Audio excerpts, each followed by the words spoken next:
그래서 저희는 변제금을 최대한 낮추려고 합니다.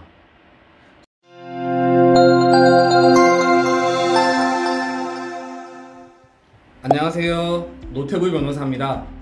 개인회생을 하고자 하시는 분들이 가장 민감하게 생각하시는 문제입니다. 변제금, 즉 본인이 매월 내셔야 하는 금액인데요. 당연히 이 변제금은 채무자의 입장에서는 적으면 적을수록 좋습니다. 그런데 법원의 입장은 그렇지 않습니다. 법원은 채권자의 입장을 고려하게 되고요. 법에서 정한 범위 내에서 변제금을 최대한 높이려고 합니다. 그런데 저희가 있죠. 저희는 의뢰인을 대리해서 개인회생을 진행하는 사람들이고요. 저희는 저희 의뢰인들을 위해서 일을 하는 사람들입니다. 그래서 저희는 변제금을 최대한 낮추려고 합니다. 그렇다고 무작정 낮춰주세요 라고 하는 게 아니고요. 저희도 당연히 법의 테두리 안에서 법원을 설득하려고 노력합니다. 오늘은 이 법의 테두리를 설명해 드리려고 합니다. 그러면 먼저 변제금이 산정되는 방법을 알아야 합니다. 변제금을 결정하는 요소는 월소득, 생계비, 청산가치입니다. 청산가치는 채무자가 가지고 있는 재산의 규모라고 이해하시면 됩니다. 변제금 산정을 정말 간단하게 설명을 드리면 월소득에서 생계비를 뺀 금액이 변제금이 되고 변제기간 동안 변제하는 총 변제금은 청산가치보다 많아야 하는 겁니다. 이 두 조건을 충족시키면 변제계획이 인가될 수 있습니다. 따라서 변제금을 줄이는 방법에 대해서 말씀을 드리려면 월소득, 생계비, 청산가치를 말씀드려야 하는 겁니다. 순서대로 천천히 말씀드리겠습니다.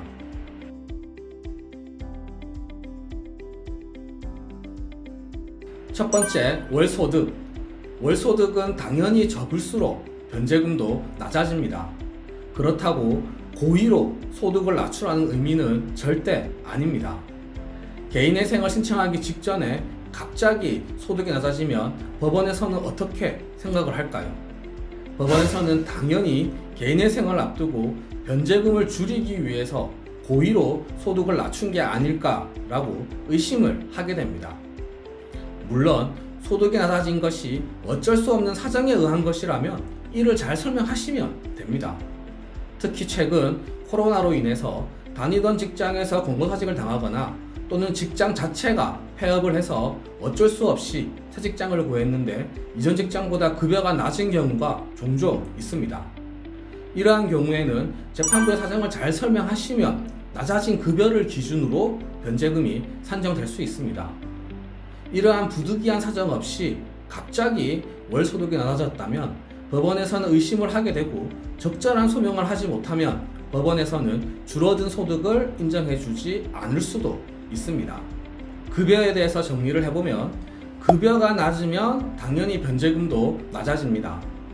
개인회생 신청하기 전에 부득이한 사정으로 급여가 낮아진 것이라면 그 낮아진 급여를 기준으로 변제금이 산정될 수 있습니다. 부득이한 사정이 없다면 줄어든 소득이 인정되지 않을 수도 있겠습니다. 문제가 되시는 분들은 최근 소득에 변동이 있는 분들입니다. 이러한 분들은 상담을 하실 때 최근 소득이 변동되었다는 사실을 먼저 말씀해 주시면 적절한 방법을 말씀드리겠습니다. 두 번째, 생계비입니다. 변제금은 소득에서 생계비를 뺀 금액이라고 말씀드렸는데요. 그러면 얼마를 뺄 수 있냐라는 문제입니다. 당연히 생계비를 더 많이 인정받아서 소득에서 더 많은 생계비를 빼면 변제금은 줄어들겠죠. 생계비는 크게 두 가지로 나누어서 설명을 드릴 수 있습니다. 하나는 부양가족이고요. 다른 하나는 추가 생계비입니다. 먼저 부양가족부터 설명드리겠습니다. 법에서는 최저 생계비를 가구원 수로 정하고 있습니다. 1인 가구 109만원, 2인 가구 185만원, 3인 가구 239만원, 4인 가구 292만원 정도인데요. 이 가구원 수는 부양가족 수로 결정됩니다. 부양가족 1명을 인정받아야 2인 가구 기준이 되고 2명을 인정받아야 3인 가구가 되는 겁니다. 그런데 부양가족으로 인정받기가 쉽지는 않습니다.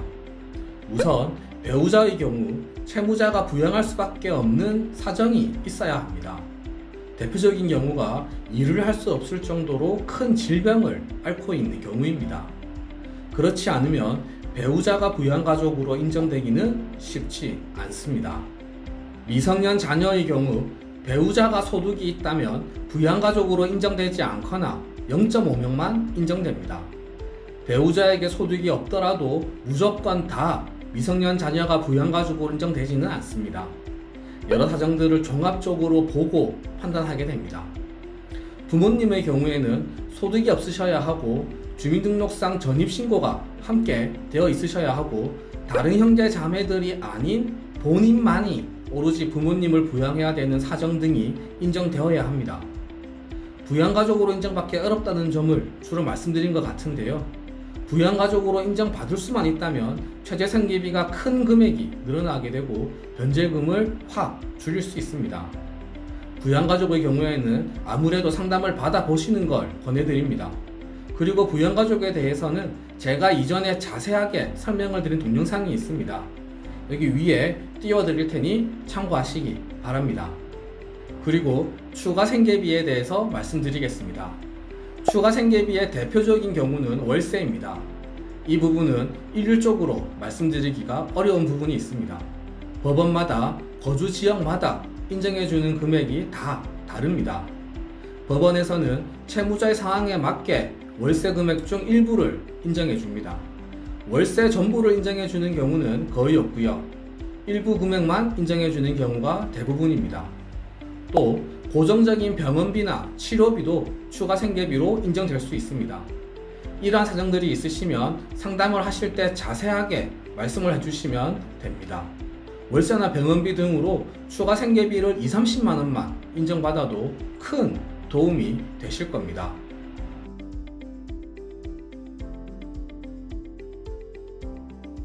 마지막으로 세 번째, 청산가치. 청산가치는 현재 본인이 가진 재산입니다.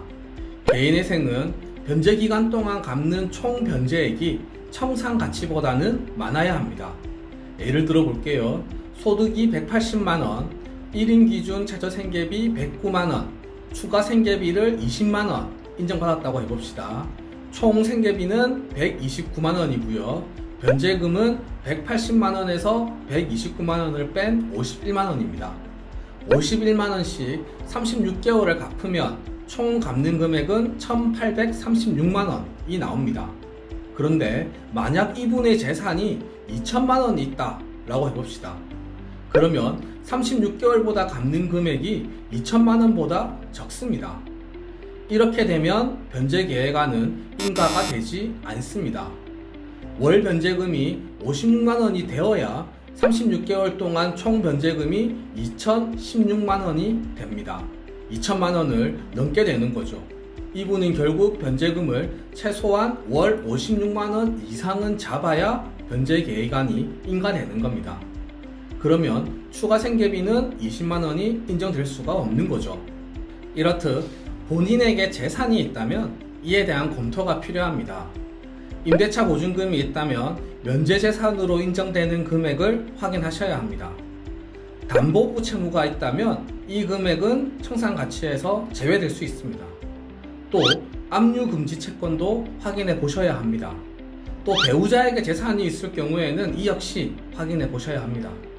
이에 대해서도 제가 자세히 설명드린 영상이 있습니다. 역시 여기 띄워드릴 테니 재산이 있으신 분들은 꼭 확인해 보시기 바랍니다. 자, 이제 정리를 해보겠습니다.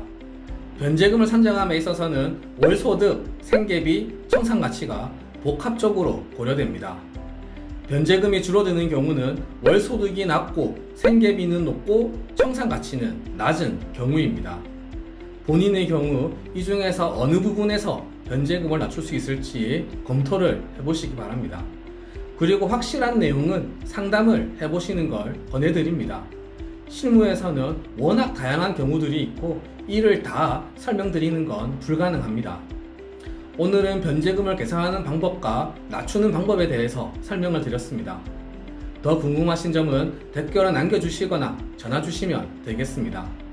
이상 노태부 변호사였습니다. 감사합니다.